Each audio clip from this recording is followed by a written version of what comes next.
Alright, y'all, so we're on Hunter x Hunter chapter 394. It's titled Plan. So usually I would do a reaction to these, but I just literally finished recording this shit and it turned up to be like a fucking 35-minute YouTube video, and I'm not gonna upload the whole 35, bro. I just don't want to upload a video that long. So I'm gonna do a review of the most important parts of this chapter 394, titled Plan. So the old man was trying to act like he didn't know what the hell was going on, and it's obvious he's a part of the Haley family. So then you see Heinrich throw a knife straight at his thigh, and from there the man drops to the ground, no blood coming out. And then he ended up using some like conjuration ability to evaporate. The old man just evaporated. And on top of that, that shouldn't come to a huge surprise to Heinrich, because the old man did say that he was an ex-con man in the past. And then right after that happened, we see Kenny Wang just come up to Heinrich's ear and whisper to him, "Yo, maybe we should just leave the Haley family to the truth." Kenny Wang appeared to be shook, scared out his mind, bro.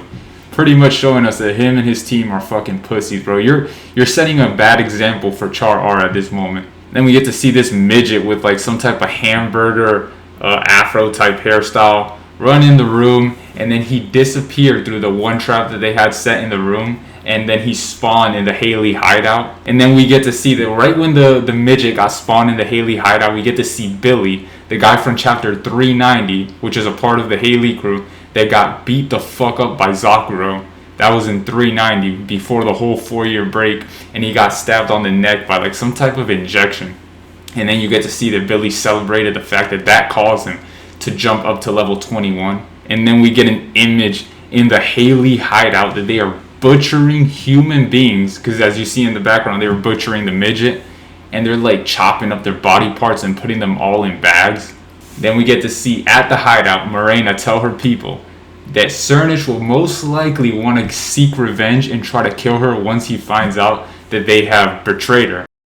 Marina then tells her men that she wants them to find at least one of Cernich's bodyguards and bring them to the hideout. Because Marina said her intentions is she wants to infect one of Cernich's soldiers with contagion to keep track on Cernich's whereabouts. Then we get a ton of dialogue on Cernich's soldiers arguing back and forth with each other. They also point out how the boat might turn out into an all-out Royal Rumble war between Kakin, the Hunters, the Princes, the Mafias, everybody. They also discuss as to why Cernich has yet to make a move on Marina or any of the Haley members yet. One of the guys brings up an assumption saying that he thinks it's because he's still learning to control his Nen ability. Then towards the end, we get informed something very interesting, that Cernich's 5 lowest ranked guards are pretty much ranked low on purpose by themselves, because they grew up with Cernich since they were really young, since like a young age, and they're trying to influence a change from the lowest pretty much.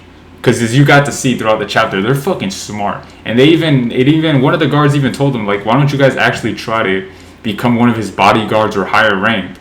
And you get to see that they pretty much are doing all this shit on purpose. Volkson then pulls up and reunites with Cernich's 5 pretty much best friends since childhood, and she tells them all about her suspicions about Theta. Then we pretty much end it with Volkson telling the 5 members that since they are at a very low disadvantage, since they don't know much about Marina, that they should reach out to Char and Ki Yu and try to pretty much work with them to get intel on Marina. And that was it. I just wanted to give you guys a quick recap of the entire chapter, because it was a long fucking read. Like, I don't know how you can read this shit in under 30 minutes and actually grasp the information. Like, I had to slow down, read some parts just to like let that shit sink in, because this chapter was literally, we got like damn near 20 new characters.